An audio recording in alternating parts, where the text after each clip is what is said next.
Do you ever feel like manifestation is just another thing on your to-do list that you don't have time for? Like your spiritual practice is something that you have to do? Honestly, you're not alone because I felt that way too. Something that's really changed my relationship with manifestation is blending it into my lifestyle so that no matter what I'm doing, I'm also manifesting. I call this manifestation as a lifestyle, and it's single handedly made the entire manifestation journey more enjoyable for me. And I've seen my desires show up with a lot more ease. Manifesting as a lifestyle has made manifestation go from feeling like a task to something I just naturally do because it's who I am. If you'd like to learn more about this, I've created a step by step guide for you. I'll link it in my show notes so you can check it out. You're listening to the Affirmation Addict podcast with Pyle Corley. This podcast will teach you about the power of affirmations while making manifestation easy and accessible for you in order to enhance your spiritual consciousness. Thank you so much for being here, and now it's time to get started. Hi, and welcome back to the Affirmation Addict podcast. Today is February 14th, meaning it is Valentine's Day, the day of love. And today I am talking all things love. I love love, and not in the traditional sense, not talking about the weddings and the marriages and the soulmates, but I will dive into some stuff about that.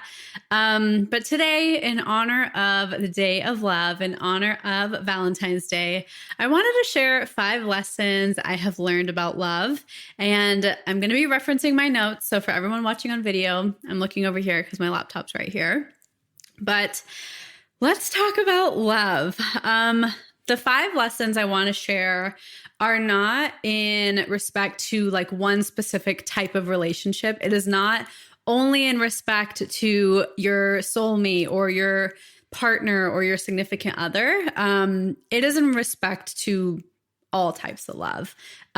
Take this as a pre-lesson where I think love is not limited to relationships. I think it is not limited to romance. I think love is who we are as humans. I think it is our natural instinct. When you think of babies, they are just balls of love. They are bundles of love. That is who they are. That is how they come. So I really think love is our most natural form. I think love is who we are. And I have learned over the past years that I have so much love to give, not just to my husband, love that man, but I have so much love to give to strangers, to my friends, to family, to you, to people in my business. I just love loving on people. And that is something I've learned about myself very recently, actually, that I love being loving towards people. And sometimes it makes people uncomfortable. Sometimes it is too much. Sometimes it is totally taken the wrong way. But that is something I've learned about myself. And I'm learning that love is my favorite energy to work with in all senses, in the romantic sense, in the manifestation space, in my spiritual connection to myself and the universe. I love the energy of love. So that is where this episode is coming from. It is from the heart. I'm so excited because I feel like I don't see this topic come up a lot. Actually, that is such a lie. I have 2 authors. One of my favorite authors, Vex King, and then another author, Jay Shetty. They both have come out with books about love around this time, I believe. So that is such a lie. I think love is becoming such a big topic. I guess I haven't heard fellow podcasters maybe talk about it in this way. No one I listen to has talked about it in this way. So I'm excited to dive in. Lesson number 1 is that love is not going to look the same at all times in your relationships. And that is in all sorts of things. I think I see this on TikTok. I see this on Instagram where there's this thing where it's like, if he wanted to, he would. And I want our energy to always be mutual and our energy to always be the same. One thing I learned is love in any sort of relationship, including with the relationship with yourself, is not always going to look the same. And it's not always going to be an equal give and receive. Love is not meant to be a constant. It is not like a formula that you perfect. So I think when we drop the expectations that how you should be loved, I know there's the 5 love languages.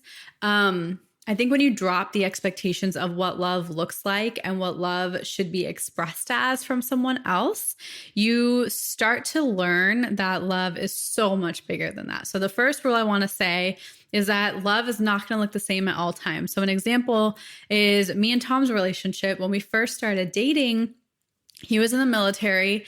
I was fresh out of college. Actually, I was partially in college for our relationship. And then I was fresh out of college at my dream job at the time. That's a story for another time. And we were doing long distance, and he was deployed. I was in India, and there was times where I felt like he wasn't loving me in the way I needed to be loved. He wasn't texting me. He wasn't FaceTiming me. He wasn't talking to me all the time. And that at that time was what I needed.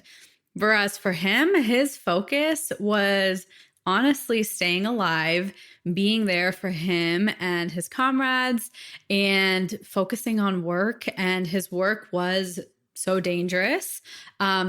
That's what his focus was. His focus was not on loving me. And that is the truth. And that was such a hard truth for me to swallow.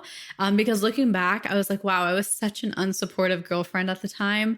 Like, you needed me to be there in a different way. And all I wanted was for him to text me when he realistically couldn't text me. He didn't have service. So we had to love each other in very different ways. And I don't think during that time I felt like I was being loved, but I loved him so much. And on the other hand, his perspective of it was he was loving me so much by still putting up with me and not breaking up with me, even though I was being so inconsiderate.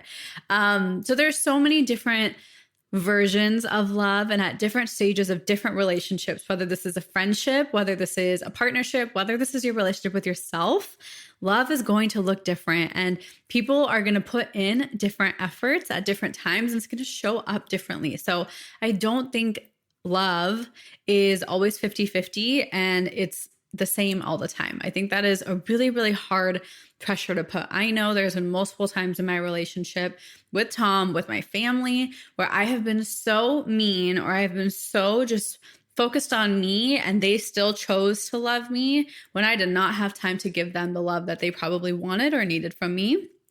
And that's happened in my friendships too. Some of my best friends, we've had periods where I didn't talk to them for a year or two because I was so focused on building my business. And it did hurt them, but we talked about it. And there's so many different ways that love looks like. And the more and more understanding you can have, I think the easier it will be to navigate the emotion of love. Lesson number 2 is I believe that love is an energy, and I think it has different masks. So my masks are acceptance, kindness, compassion, gratitude, and generosity. I believe that love can sometimes get categorized into the heart swelling and butterflies kind of feeling, but I do think there is so many different lenses and masks of love that as humans, it is part of who we are. When you take away the materialism in humanity, when you take away all of that, what really is left of humans is like, humans are inherently, for the most part, very kind, very giving, very loving, very supportive. And I think that's what I'm coming back to. I do think humans are ultimately love. I think we want to be love and we want to give love. I think that is just who we are. That is our nature. So I think love, different ways to understand love in your own life. And I take this one as like a self-reflection for you. Take this forward and ask yourself, when do you experience love in these lenses? So it's acceptance, kindness, compassion, gratitude, and generosity. I feel like if you partake in any one of these at least once a day, you are on the vibration of love. You are on the frequency of love. And my belief is that love is the highest frequency. Sorry, I'm definitely getting a call, but I'm just going to keep going. Oh, I can decline it right here. Okay. Number 3 is I believe love heals. I believe love heals so deeply, so much. I think it can heal emotional wounds. I think it can heal physical wounds. I think love can heal everything. Sorry, Tom is probably wondering where I am. Okay, guys, I'm trying to be better about being more raw on the podcast. So I'm just texting him back. Okay. So love heals. I believe love is the biggest healer. I think if you can give yourself love, you can heal yourself. I believe if you can give yourself gratitude, you can heal. I believe if you can give yourself compassion, you can heal. I believe if you give yourself acceptance, you can heal. So those are all the masks. And I do believe when you engage in those masks, when you look at yourself through those masks, when you partake in those masks, there is nothing that love cannot heal, in my opinion. I don't think love can heal, or I think love can heal anything from an illness to a heartbreak. I do think love can heal heartbreak. And I think the type of love that heals heartbreak is loving with yourself and compassion with yourself. I think love can heal grief and loss. I think love can seriously heal all suffering. I think love can heal anxiety. I think love can heal stress. I think love can heal lack of abundance. I really think love has the power to heal all. So I really, really think that love heals. And not only does it heal yourself, but it heals your relationships. So showing up with love, with even more love in your relationships, with even more love in yourself, with even more love towards your body. I think love is the ultimate healer. And that is one lesson I didn't understand until I started getting in fights with my family members. And I was like, wow, I am so frustrated with you, but I love you. And you don't understand me, and you're taking me for granted, and you're draining me. How do I still show up with love? In those situations, it took a lot for me. And what I started to realize is everyone I'm interacting with also has an inner child, also has a part of them that just needs more love. So am I able to first fill up my own cup and then show them love? Whether it's in the form of love, gratitude, compassion, kindness, generosity, or even just acceptance. I think acceptance is such a form of love that is very underrated.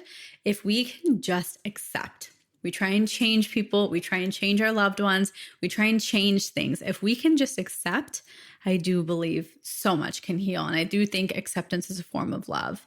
I think that's probably the most difficult form of love, because I fully tried to change Tom when we first started dating. He was such an army boy. He was such a kind of fratty army guy. And I was like, gosh, I really thought I wasn't dating a army boy. And I was. And I was so not down with some of the stuff they used to do. And he was not even bad. It was more myself. And it really used to bother me. And ultimately I realized like, hey, it's not fair for me to try and change him instead of just accepting him. And moving forward with acceptance has been probably the biggest healer in all of my relationships. So if you're struggling to heal a particular relationship, work with acceptance.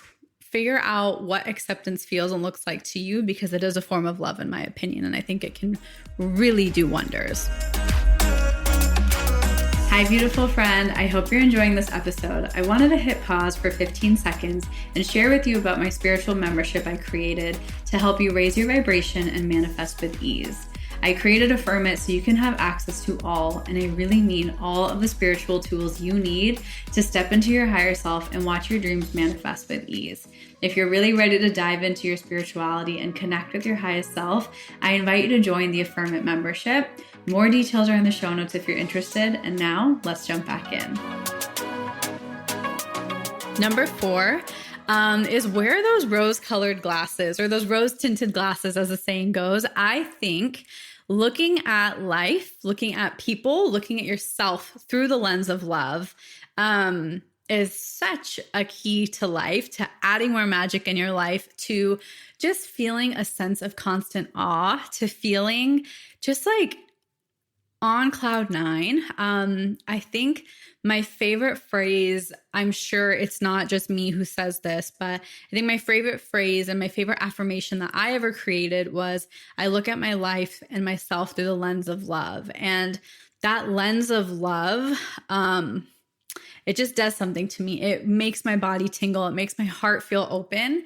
And I feel so deeply connected from this space that I really think that looking at your life through the lens of love is so powerful. And I know I'm talking about the word love a lot. So Ask yourself, what does love look like to you? What does love feel like to you? How can you redefine that word in different ways? Play with it, because it might not be the same as it is for you, as it is for me. But for me, wearing those rose tinted glasses and just looking at everything with that rosy flesh and allowing myself to find that sacred beauty in everything, and not the traditional sense of like, you look pretty beauty, but just like, I'm in awe of like, this is just purely beautiful. If my eyes were closed, it is beautiful. You know, that's a very big difference compared to you look beautiful, it feels beautiful. Like, that is so different. So that is what I mean. That is my lesson number 4, is look at your life through the lens of love. Wear those rose-colored glasses, because I just feel like life gets better when we do that.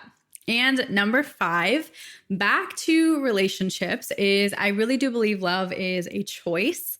I think people, especially even me, when you're not in a relationship or you're not married yet, it seems like there's those relationships that have that spark forever. They're those cute, constant newlyweds. That's like one type. And then there's another type of relationship that is just like the typical married couple. Like when people say you're fighting like a married couple, I think those are both choices. I do think there's emotions and hormones involved, but I do think being in that state of a relationship is always a choice. I think being in a state of newlywed vibe versus being in a state of, or honeymoon, even like in dating, right? Honeymoon stage versus newlyweds, or being in the state of you're a married couple now, or mom and dad. I think that is a choice. I know life happens. I know circumstances come up. But I do think choosing to love, choosing to show up as love, choosing to be there for your partner, I think love is such a choice. I don't think it's a given, and I don't think it's something that is always there in terms of relationships. I think it is a constant choice to show up as someone who loves somebody.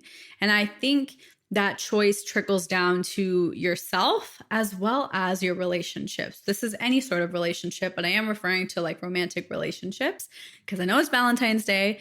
I want to give you what you want. I know a lot of people like talking about relationships. And so I think that the biggest thing I've learned, Tom and I have been married three years now almost. We got married in 2020. So we've been married 3 years, and people always ask us, like, how are you guys still so happy? Like, why do you guys still have fun? And it's like, it's a choice. Like, there are times where I am not happy with him and we could easily make things into an argument, but it's like, it's just a conscious effort. It is a choice. Like, is this fun? No, it is not fun for me to argue with my best friend. So why not? Like, why can't we just drop it? Egos aside, love wins.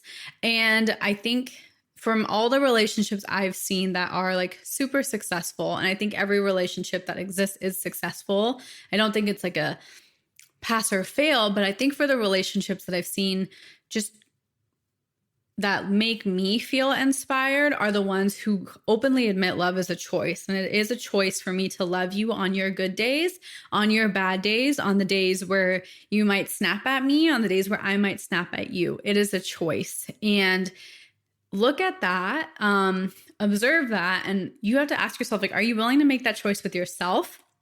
Because I ultimately do believe all our relationships, all love is such a mirror. I think our love within ourselves and the relationship we have within ourselves and the universe, I believe that reflects into all of our relationships. And so are you choosing to love yourself even when you are hard to love? I believe we all have moments we're harder to love.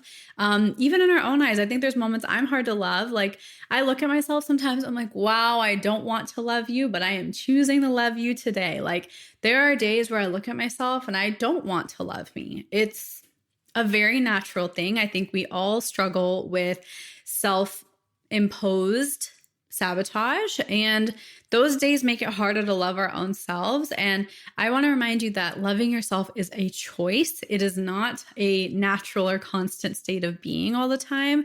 It is also a choice. So you get to choose to tap into that energy, whether it's for yourself or for someone else. So those are my 5 lessons. I wrote these down in a journaling session. I hope they resonated with you. But my biggest thing is on Valentine's Day, February, I personally am focusing a lot on love this month. I usually don't, but something inside of my heart told me, hey, it is time for you to focus on love, because I do love love. And I've learned that I am someone who has so much love to give, not only in a romantic sense, but in all senses. And I want to open that channel up. It helps me open my heart up, not only internally, but also externally. So I do want to show that. I want to show that side of me a little bit more. So follow me on Instagram. I am talking all things love. I haven't decided the date at the time of recording this podcast, but I have a workshop. I'm doing a ton of stuff, and I'm also launching like a little manifestation mentorship all about love. And so I do feel like it is time for me to focus more and more on love, and I'm trying to be just completely open with it, because my biggest fear when I'm talking about love is I don't want people to take it so literally, where it comes off as you have to manifest your soulmate and that's the only way to be happy, because I never feel that way. The only way I manifested my soulmate was focusing on myself and loving myself. And so that is my biggest fear, that certain things that I share about love might get misconstrued or misunderstood. But I am ready to take that chance. I am ready to open up my heart, not only to give you love, but hopefully for you to experience even deeper levels of love, because I really think love is the most sacred frequency that we can all tap into anytime. So those are my 5 lessons. I hope you enjoyed. Thank you so much for spending some time with me today. I love you, and I hope you have a beautiful day. Mwah! I'll talk to you soon. Bye. Thank you from the bottom of my heart for listening, and I hope you enjoyed today's episode. If this episode resonated with you, it would mean the world to me if you could rate and review the podcast and share it on your social media, so I know to keep creating episodes that are inspiring you to manifest. I'm so genuinely grateful for the time we shared today, and I'd love for you to join the community by following @AffirmationAddict on Instagram. To continue diving into spirituality and manifestation, head over to my website, affirmation-addict.com. Until next time, I'm sending you so much love and so much healing energy.